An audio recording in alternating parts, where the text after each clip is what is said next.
Hello बच्चों, good morning. 9th class में आज हम सामाजिक विज्ञान में जो अगले हिस्से को देखेंगे या चैप्टर का अपन जो अगला अध्ययन करेंगे कड़ी के रूप में।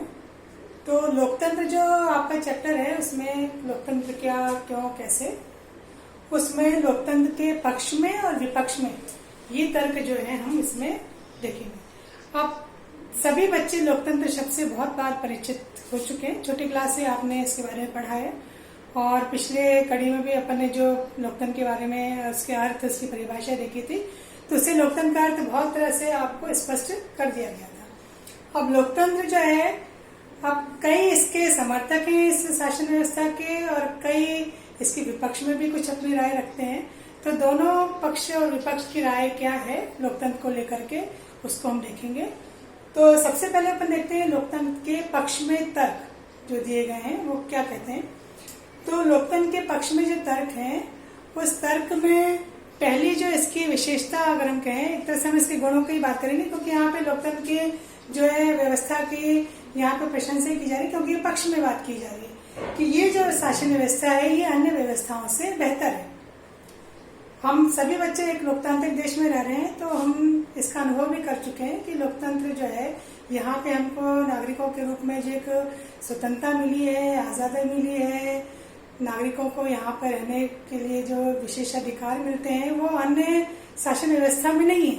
अगर हम इसकी तुलना गैर लोकतंत्र से करें तो वहाँ पे ये आज़ादी नागरिकों को नहीं है जितनी आज़ादी हम अपने लोकतंत्र में पाते हैं। तो लोकतंत्र शासन व्यवस्था को अन्य व्यवस्थाओं से बेहतर माना जाता है, क्योंकि ये यहाँ पे जनता की राय का सम्मान किया जाता है और चूंकि यहाँ पे जनता अपने मताधिकार का प्रयोग करके सरकार बनाती है, तो ये सबसे बड़ा अधिकार उसका यहाँ पे इसको अन्य शासन व्यवस्थाओं से बेहतर करता है। बेहतर निर्णय लेने की संभावना भी यहाँ पर अधिक है, क्योंकि यहाँ पर सरकारें जो भी कार्य करती हैं वो जनता के हित के लिए किए जाते हैं और उनकी कोशिश यही होती है कि जो भी निर्णय हो, जो भी फैसले हों, उनमें जनता का हित छुपा। हालांकि कई बार ये भी बात की जाती है कि इसके निर्णय लेने में बहुत सारे जो है समय के अपन कह सकते हैं लगता है, या बहुत लंबी प्रक्रिया होती है, लंबा विचार विमर्श किया जाता है, तो कई बार निर्णय लेने में देरी होती है। पर हम जब इसके बेहतर रिजल्ट देखते हैं कि जो बेहतर निर्णय आते हैं निकल करके लंबी प्रक्रिया के बाद, वो लंबे समय तक स्थायी भी रहते हैं, जिसको हम कह सकते हैं टिकाऊ भी रहते हैं,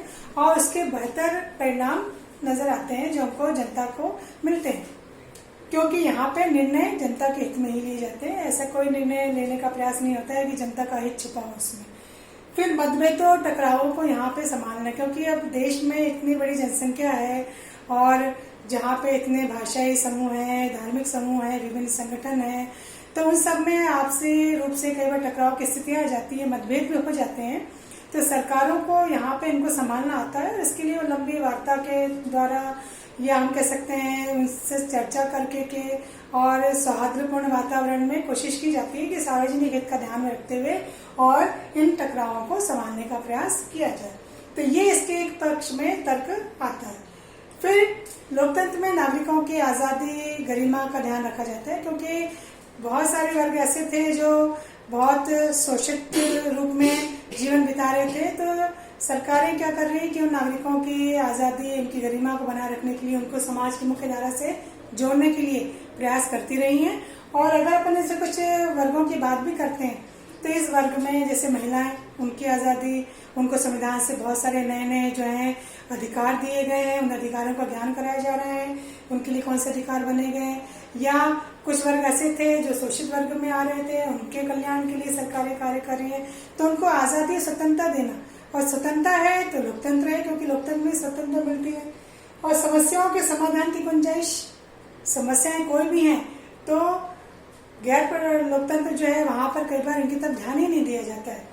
वहां पे नागरिकों के हित के लिए, उनकी समस्याओं के लिए जो है सरकारें कोई विशेष प्रयास नहीं करती, जबकि लोकतंत्र में समस्याओं के समाधान की गुंजाइश है, क्योंकि यहाँ पे नागरिकों के लिए ही जो है निर्णय और बेहतर कल्याण के लिए योजनाएं बनाई जा रही हैं। तो कोशिश ही की जाती है कि उनकी सब समस्याएं, क्योंकि वो समस्याएं अपनी रख सकते हैं, समाधान इसलिए भी संभव है क्योंकि वहां पर उनकी समस्याओं को रखने का उनके पास तरीका है।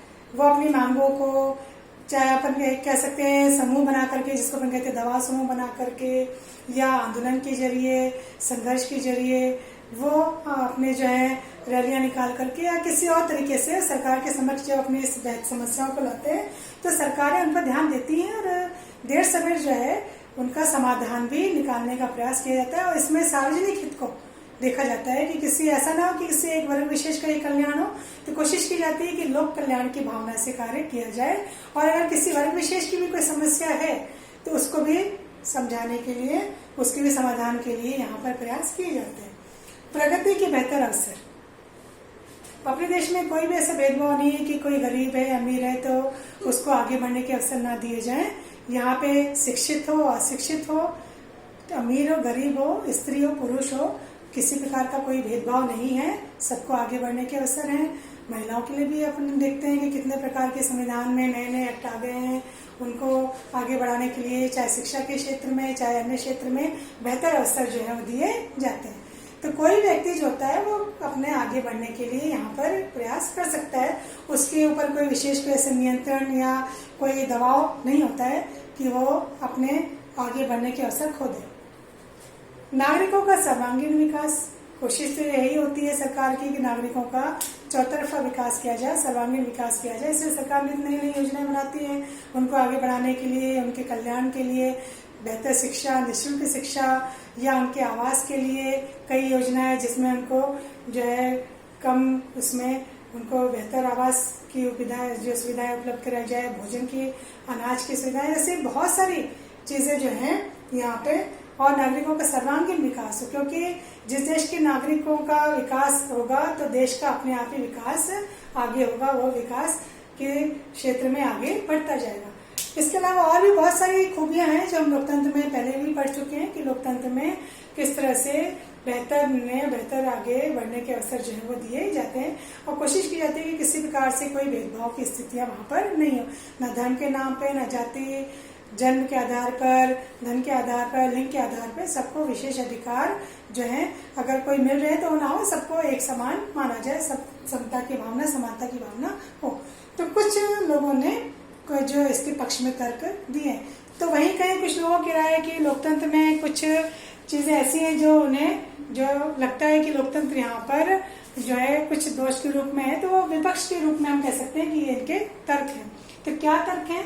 तो आप देखते हैं कि लोकतंत्र में चुनाव होते हैं, तो चुनाव में नेता जो होते हैं वो चुनाव लड़ते हैं और चुनाव के जरिए फिर वो जनता के जो है बीच में जा करके और उनके जो उनसे उन्होंने वादे किए थे उसको पूरा करने का प्रयास करते हैं। पर कभी कभी ऐसा भी देखा जाता है कि नेताओं में आपसी कोई टकराव की स्थितियां हो जाती हैं, उनमें आपस में कोई मतभेद हो जाते हैं, लड़ाई झगड़े भी हो जाते हैं।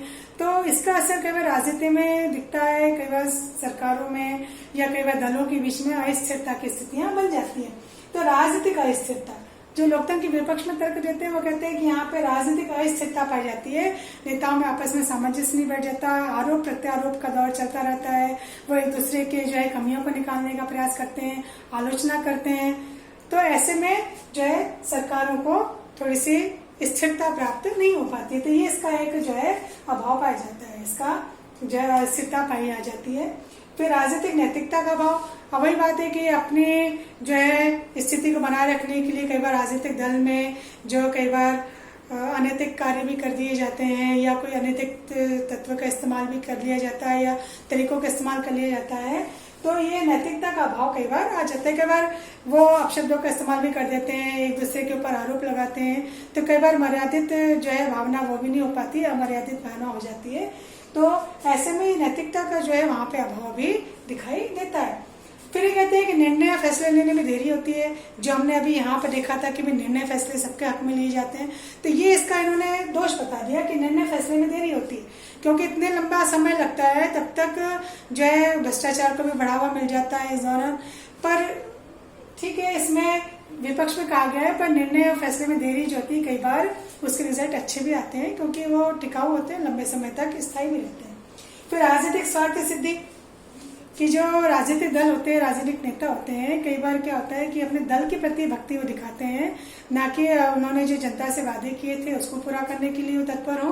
क्योंकि उनका प्रयास होता है कि अगर दल में हमारा स्थान बना रहता है तो हमें आगे भी जो है सत्ता मिल सकती है, हमें आगे भी चुनाव में लड़ने का मौका, खड़े होने का मौका मिल सकता है। तो राजनीतिक स्वार्थ सिद्धि के लिए अपना ही भला करने का कई बार प्रयास करते हैं। इसके चक्कर में वो केवल जनता से किए गए वादों को इनको जो है वो भूल जाते हैं। फिर खर्चीली चुनाव प्रणाली, ये चुनाव प्रणाली जो है वो खर्चीली भी है क्योंकि इसमें इतना सारा पैसा लगता है और बहुत सारे तामझाम भी किए जाते हैं यहाँ पर चुनाव में खड़े होने के लिए, और बहुत अनाप शनाप पैसा भी बहुत खर्च किया जाता है पार्टियों के द्वारा। तो इसमें बहुत ज्यादा खर्च लगता है क्योंकि इसमें पूरा प्रशासनिक तंत्र जो है वो चुनाव में लग जाता है। और आपने देखा ही होगा कि किस तरह से चुनाव में कई लोगों को वहां पे चुनाव में ड्यूटी के लिए भी लगाया जाता है। तो कई बार इसका प्रभाव जो होता है वो जो है कुछ कमी के रूप में सामने आता है। तो ये खर्चीली चुनाव प्रणाली भी मानी जाती है। फिर कभी देखा जाता है कि सरकारें जो होती हैं वो कार्यकुशलता का इसमें अभाव पाया जाता है। कई बार जो उन्होंने वादे किए थे पूरे नहीं हो पाते हैं लोकतंत्र में, या जनता के कल्याण के लिए योजनाएं जितनी बननी चाहिए उतनी नहीं बन पाती हैं, या केवल घोषणाएं हो जाती हैं और उसको कार्य रूप नहीं मिल पाता है। तो ऐसी कुछ समस्याएं आ जाती हैं जिससे कई बार बात उठती है कि सरकारों में कार्यकुशलता का अभाव भी पाया जाता है।